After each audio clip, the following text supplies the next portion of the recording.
இன்றைக்கி கிக்குட்டான என்ன குக் பண்ணுறாங்கன்னு பார்க்கலாமா. இன்றைக்கி இந்த ப்ரானில் நம்ம சில்லி ப்ரான் செய்ய போகிறோம் வாங்க. இப்போ அதுக்கு ப்ரானில் சால்ட்டு, கரம் மசாலா, பெப்பர், மிளகாத்தூள், இது கூடயே நம்ம கார்ன்ஃப்ளவர் மாவு ஆட் பண்ணி வாட்டர் ஆட் பண்ணி நல்லா மிக்ஸ் பண்ணி வச்சுக்கலாம். மிக்ஸ் பண்ணி வச்சுட்டு இப்போ குட்டி பேன் வச்சு அதில் 1 டீஸ்பூன் ஆயில் ஆட் பண்ணிக்கலாம். ஆயில் சூடானோடனே இப்போ நம்ம மிக்ஸ் பண்ணி வச்ச ப்ரானை எடுத்து நல்லா ஃப்ரை பண்ணிக்கலாம். இப்போ நல்லா ஃப்ரை ஆகிடுச்சு. இப்போ நம்ம இது தனியாக பிளேட்டுக்கு மாற்றிக்கலாம்.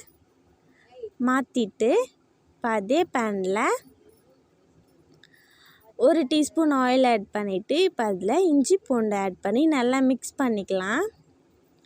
இப்போ அது கூடயே கேப்சிகமும் ஆனியனும் ஆட் பண்ணிக்கலாம். இந்த மாதிரி ஷேப்பில் நான் கட் பண்ணி வச்சுருக்கேன். இப்போ அது கூட சால்ட்டு, பெப்பரு, அப்புறம் கரம் மசாலா, மிளகாத்தூள் இது மட்டும் இப்போ நல்லா ஃப்ரை பண்ணிக்கலாம். அதில் போட்டு இப்போ இது கூட சோயா சாஸும் சில்லி சாஸும் ஆட் பண்ணிக்கலாம். ஆட் பண்ணி நல்லா மிக்ஸ் பண்ணிவிட்டு இப்போ இது கூட லைட்டாக வாட்டர் ஆட் பண்ணி நம்ம கொதிக்க வச்சுக்கலாம்.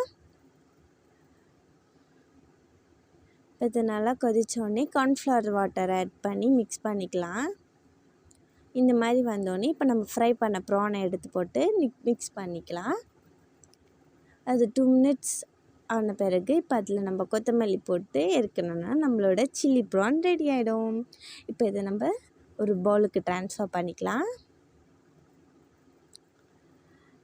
ட்ரான்ஸ்ஃபர் பண்ணிவிட்டு இப்போ நம்ம பொடியாக நறுக்கி வச்ச ஆனியனை மேலே ஸ்ப்ரெட் பண்ணிக்கலாம்.